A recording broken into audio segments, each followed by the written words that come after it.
Nos vamos a ir a La Plata ahora para hablar con un nuevejuliense que por otro lado se ha formado en Europa, en Italia puntualmente. Nahuel Cabañaro, Gustavo Tinetti te está saludando desde Cadena 9 y Máxima. Bienvenido, ¿cómo estás? Hola Gustavo, saludos a todos el 9 de julio. Bueno, Muchas gracias. vos sos un Nick nacido y criado el 9 de julio. Nacido y criado el 9 de julio, sí, en French, puntualmente en el acceso, en la ruta 5. Y nada, mi desarrollo académico, que por otro lado me formé acá en La Plata también, me llevó a Europa y a viajar y a poder investigar en los archivos europeos. Bien, Nahuel, vos en La Plata hiciste la carrera de historiador. Licenciado en Historia. Sí, licenciado en historia. ¿Y qué te movilizó desde French a estudiar la licenciatura en historia? Por otro lado, siempre me incentivó bastante la curiosidad, conocer el origen y desarrollarme en los ámbitos académicos, siempre me llamó mucho la atención. Y por otro lado, tuve docentes el 9 de julio que incentivaron esa curiosidad. Yo formé parte, en el año 2007, de las Olimpiadas de Filosofía, Leonardo Zavala, recuerdo, Carmela Medina, grandes docentes el 9 de julio, y en la Escuela de Comercio puntualmente. Bien, bueno, me viene a la memoria la palabrita latina origo, ¿no? El lugar donde se nacía en la antigua Roma y de ahí la palabra origen. Ahora que estabas Claro, hablando un poco del origen de la historia y de las cosas. exactamente, sí, sí. Bien, bueno, tus inquietudes te llevaron a estudiar en Italia y en ese caso has hecho una investigación y una tesis. El doctorado es en la Universidad de Teramo, en Italia. Exactamente, sí. En realidad forma parte de un programa de intercambio que se formó desde la Cátedra de Historia Moderna en la Universidad de La Plata, de la que participo desde el año 2013, hace ya casi 8 o 9 años.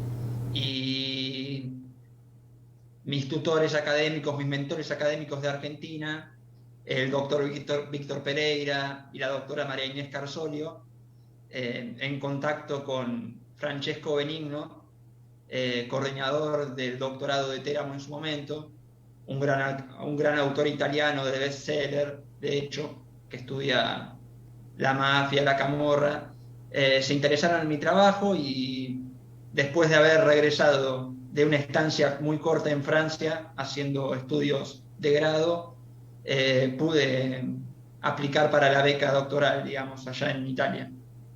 Bien, ¿y cuánto tiempo estuviste en esta investigación, Nahuel? En Italia desde el año 2000, desde principios de 2017 hasta noviembre de 2019, casi Ah, 3 años. por eso, una experiencia enorme.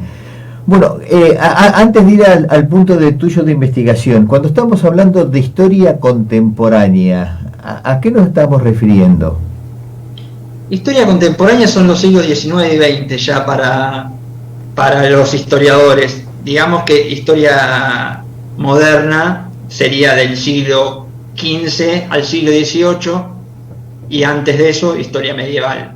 Pero historia contemporánea nos circunscribimos al siglo XIX y XX. Bien, la pregunta era precisamente si abarcaba ya parte del 21, por eso contemporáneo, ¿no?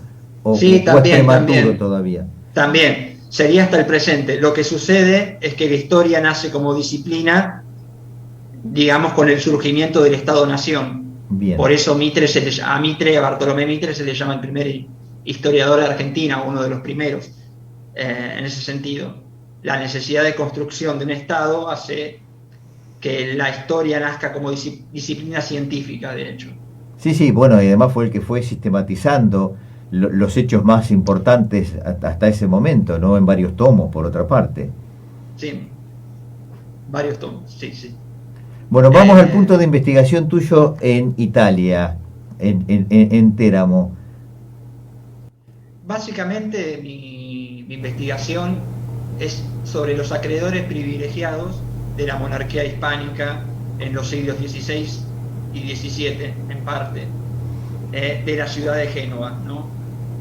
La monarquía hispánica ya se empieza a configurar como una gran aglutinadora de crédito internacional, y es ahí donde entran los famosos banqueros genoveses, o los acreedores privilegiados de la monarquía, que no eran solo banqueros, por otro lado, eran grandes comerciantes, grandes hombres de negocio en el sentido más amplio de la palabra. Y en este sentido investigué una de las aristas de este pacto entre la monarquía hispánica y la República de Génova en su momento.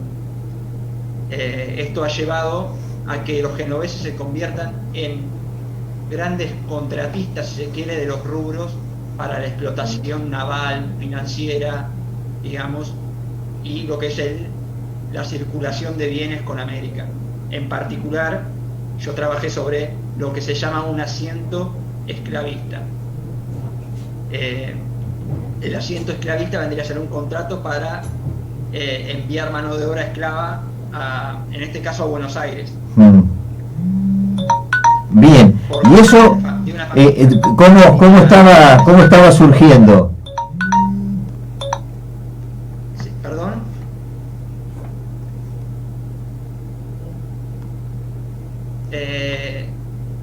No escucho, perdón. No, te decía eso, ¿cómo se fue dando? ¿A partir de Colón empieza todo eso? Porque estamos hablando justo en ese lugar de la industria naviera. Digamos, las coronas, los señoríos y los reinos siempre necesitaron de crédito y de hombres, digamos, dedicados a la gestión mercantil.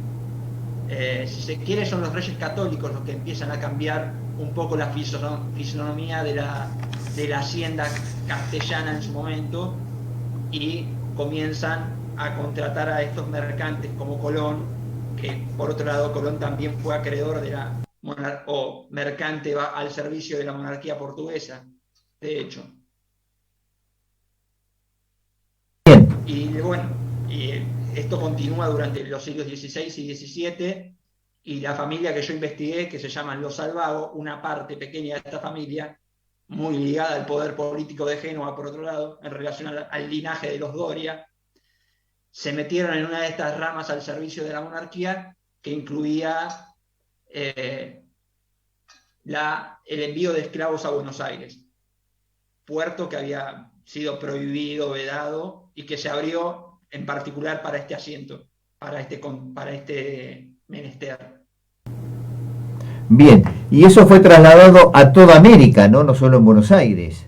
Sí, el sentido del asiento en realidad es para evitar hubo una guerra en ese tiempo, en 1630, era pleno auge de la guerra de los 30 años entre la monarquía hispánica y otras potencias de Europa, y eso repercutió en el primer bloqueo de las rutas de abastecimiento del Caribe. El hermano del rey, Felipe IV, don Fernando, archiduque de Toledo, gran militar, dio estas licencias a este contratista, a Nicolás Salvago, para evitar esa ruta del Caribe y abastecer Buenos Aires. Estos esclavos después se vendieron y llegaron incluso hasta Potosí, en el Alto Perú. Interesantísimo todo eso. Y precisamente es en el Río de la Plata, porque todavía no podíamos hablar de Argentina, pero sí en el Río de la Plata y en Buenos Aires, cuando la Asamblea del año 13 pone fin a esta situación. De la mano de obra esclava, sí, la Asamblea del año 13, muy temprano en relación, por ejemplo, a Brasil y, claro, y a otros, digamos, y a Estados Unidos incluso, mucho más temprano. Nahuel, ¿y esa decisión de la Asamblea del año 13 aflora en tu trabajo de investigación? ¿Cuál es la conducta pionera en este territorio? No puntualmente, pero digamos, la esclavitud era en su momento era una necesidad.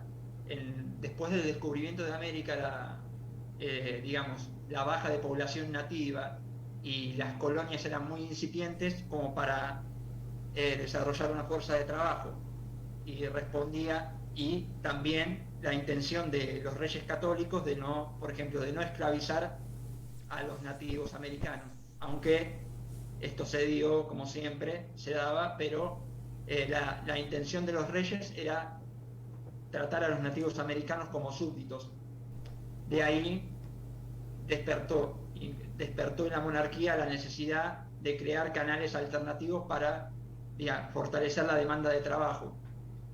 Y esto repercutió en los primeros esclavistas, que eran de origen portugués, porque los portugueses tenían factorías en África desde el año, si se quiere, desde 1400, y esto llevó a la gran organización, a la gran escala del tráfico transatlántico.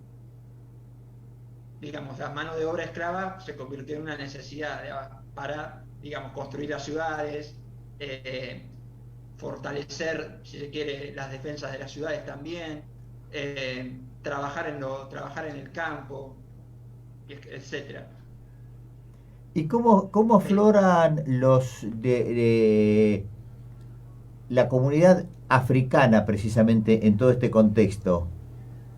Bueno, hay una gran cantidad de esclavos que llegaban no solo desde este contratista a Buenos Aires, sino también desde, digamos, del contrabando. El contrabando fue, digamos, uno de los grandes complementos del desarrollo urbano en toda América también. Eh, digamos, estos contratistas tenían redes. Las redes se relacionaban directamente, como eran grandes organizadores del tráfico ultramarino, se relacionan directamente con las autoridades coloniales. Y las autoridades coloniales, contrariamente a la orden que bajaba de no aceptar licencias de esclavos que venían por contrabando, necesitaban esta mano de obra y requerían de estos servicios y se relacionaban directamente con ellos. El gobernador de Buenos Aires, Dávila, en la época de este asiento, de hecho pagaba él mismo los sobornos a los capitanes de los navíos que llegaban para que lo liberen y puedan rematar los esclavos en el puerto de Buenos Aires. Pero qué impresionante. ¿Y en qué época estamos hablando de eso? 1637 es la gobernación de Dávila, hasta 1637. A Es a la un época de siglo este de la asiento de creación de Buenos Nicolás Aires, la fundación. Alvago, lo que se llama este contratista, que fue entre 1631 y entre 1641, 42, cuando, digamos, se rompe el pacto de la corona de Castilla, digamos, los reyes de Portugal fueron los mismos reyes que España entre 1580 y 1640. Y esto fortalecía, digamos, esta negociación con los hombres de negocios portugueses también. Bien, Digamos, Nahuel, me quedé pensando en que los reyes consideraban a los autóctonos, que nosotros durante mucho tiempo los llamábamos indios, expresión ya en desuso, como súbitos. Y qué puede haber pasado entonces para que los reyes se enojasen con los jesuitas y los expulsaran de este territorio, que trataban precisamente, entre comillas, de liberarlos o por lo menos de hacerlos crecer? mira, digamos, los jesuitas fueron responsables de un gran afán civilizatorio de la comunidad nativa, si se quiere. Los Mm. educaban según los pretextos europeos y también los sumían su obligación era asumirlos en la religión católica. Pero no solo los jesuitas, sino también dominicos de otras órdenes, grandes órdenes religiosas. Pero también eran grandes explotadores de la mano de obra indígena, si se quiere. Y este es el gran problema. Digamos, los repartimientos, las encomiendas, los llanas, las mitas, eran grandes explotadores de la mano de obra nativa. Bien, Y después, y también la expulsión de América responde a factores de política interna europea. y de ahí entonces No, esa no de decisión, otra ¿no? forma. Claro, ahí viene la expulsión, sí, sí.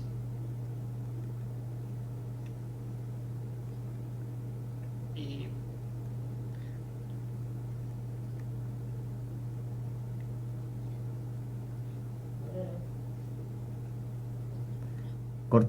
corta que estoy al aire. Ahí va Rocío para allá.